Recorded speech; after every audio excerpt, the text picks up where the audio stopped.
Thank you, John. Good night. I know it's late there. I would now also like to introduce you to our new, well, he's not that new, but he is in his first year as Director of Football Operations. What is a Director of Football Operations? We're going to find out.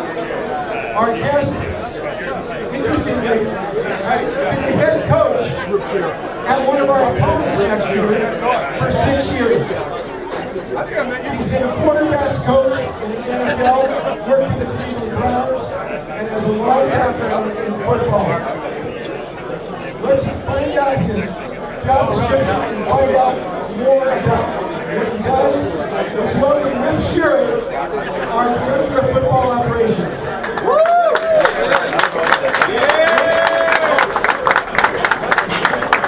Thank you. It's great to be here. Great on this day. There's a lot of positive things happening, and it's great to be a pro. And I've always wanted to coach here. A long time ago, when I first started my first full-time job, I worked for a guy by the name of Dick Tobey, who came from UCLA and worked for Coach Donahue. And we had a relationship with the Hawaii staff and the UCLA staff at that time. And come and visit and exchange ideas with UCLA and Coach Donahue and his staff. I've always been enamored with this program, with this school, and what a great institution it is. So I feel privileged to be part of this program.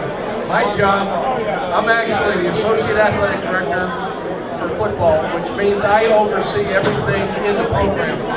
I'm hands-on on nothing, but I oversee everything. It's a pretty easy job. It's a job all of you would like to have. I'm in charge of the budget, making sure that everybody in their roles that support football, like our DFO, like our recruiting coordinator, like the trainers and the equipment people and strength coaches, to make sure they're all doing their job. My job is to make Coach Warren's job as easy as possible, to take as much off of him as I can. Having been a head coach for 10 years, 6 years at the University of Memphis, and 4 years at James Madison, and then being a high school or a college head coach rather, an assistant coach in places like Alabama, Arizona, Hawaii, Georgia Tech, has given me an opportunity to help Coach Mora, who has not been in college football very long, but he's learned very quickly. And also, having been in the NFL for 6 years, I can relate to the transition that he has had to make from the NFL to here. So I have a great deal of respect. I'll tell you what, I've been here 7 months. I came in June, right before football season. And I can't tell you how impressed I have been with Coach Mora and his staff. I started my coaching career out at Penn State. I've been around a lot of great coaches and been in great programs, but I've never been around a guy who's had it all together like he does. And we're fortunate that he's our football coach, and we're just glad that he decided to really plant his flag here and make a statement. The word he uses is commitment. Making commitment to UCLA by turning down his alma mater and turning his back on arguably what people think is the best college coaching job in America, to build this program and to be a national championship contender. And there's no reason to show this. So, one of my major projects, I haven't mentioned this to bring this up, but one of my major projects is to oversee the development of our new football building. And that is a great work in progress. Yeah.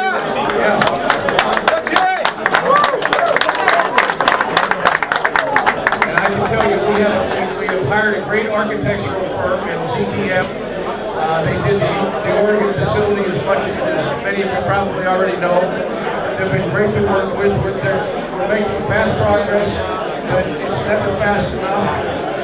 It's going to be a few years until that building is complete. You've got to be patient, but it's going to be a great building, and it keeps growing. It keeps growing in cost. It keeps growing in size. But obviously we have to raise a good deal of money to offset the cost. But Dan Guerrero is committed to making it happen, and Jim is behind it 100%. And we're going to have a great building for our program, and it's going to be a showcase as much as any building in the country can be. There's the talk.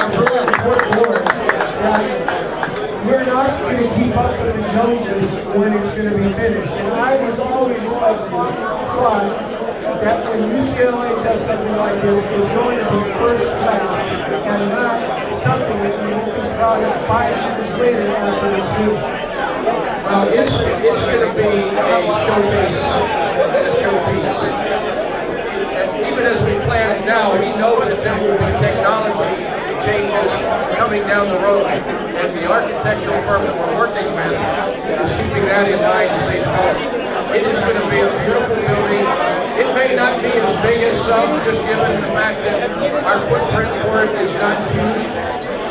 It'll be as big as Coach Mora wants it to be and as he's comfortable with. But it's going to be a quality building. It'll be a great atmosphere for our players and our coaches.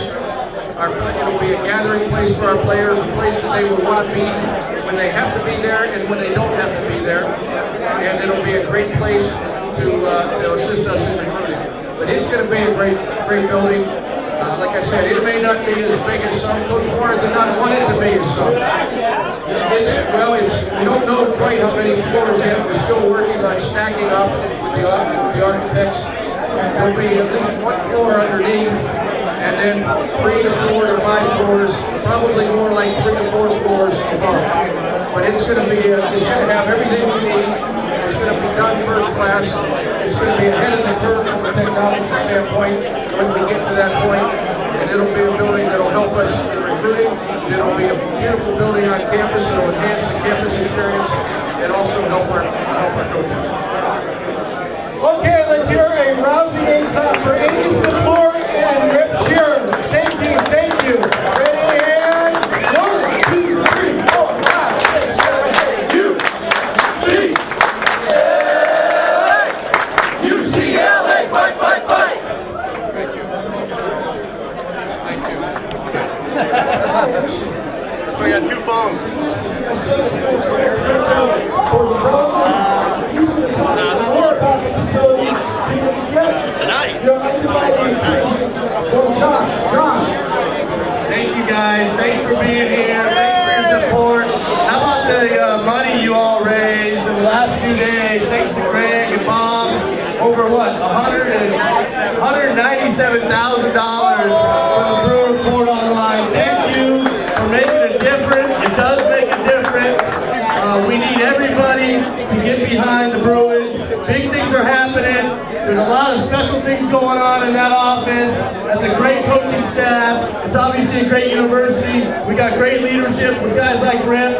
It's a great time to be a Bruin. And thank you to you for doing all that you do and your passion, your enthusiasm. And if we can ever return the favor, don't hesitate to ask. Thank you guys.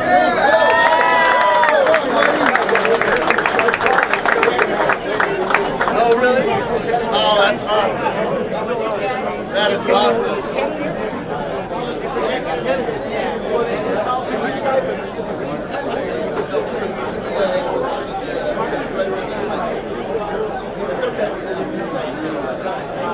Okay, thanks, Josh. Okay, Shannon, are you still here?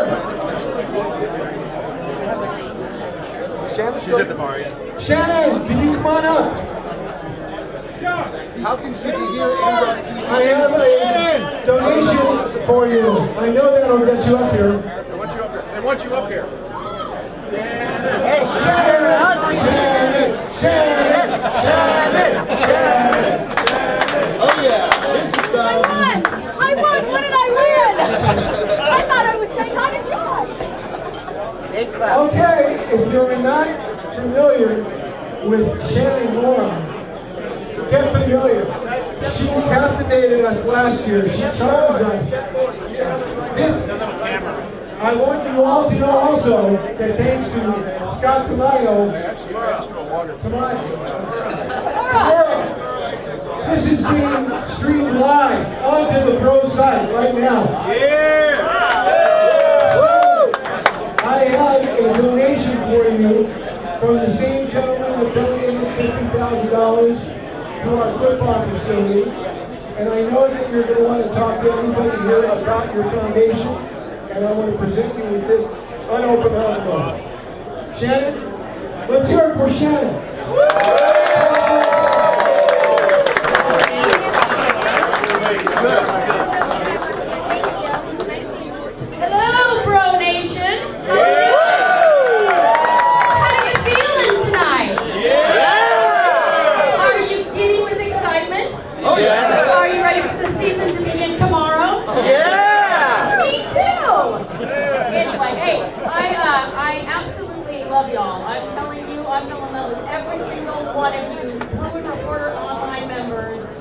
long ago. As you know the story, Dan McMillan came to me, now it's been 2 seasons ago, and had an idea to do an online campaign.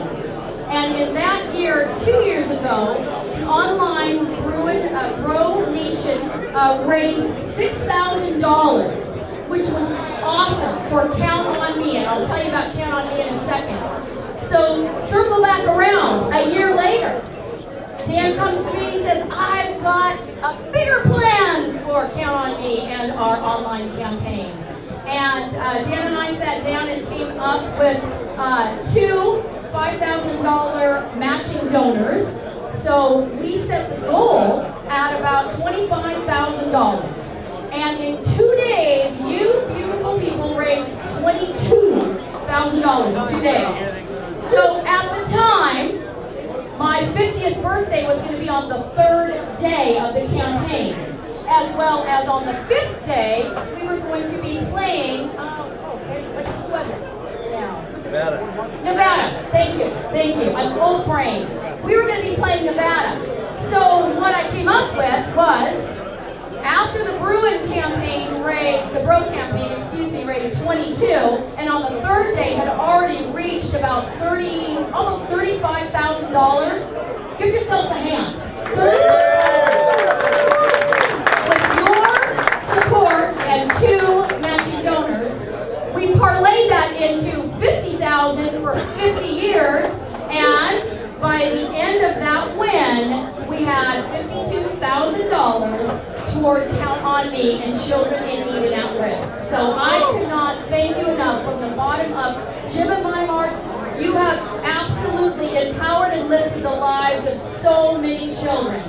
And just to let you know how your funding was spent, in December, we went out and did a caravan in 3 states, and we hit 5 hospitals, had 2 in LA, and we were able to outreach with our holiday shop children in long-term care who are in the hospital over the holidays. So 1,361 young patients got touched, got empowered, and got to shop for their loved ones. So thank you so much.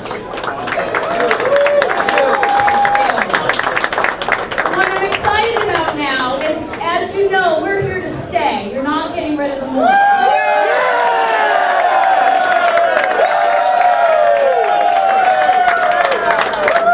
And really, what began as just a phone call from Dan, who I think is known as Printer Dan.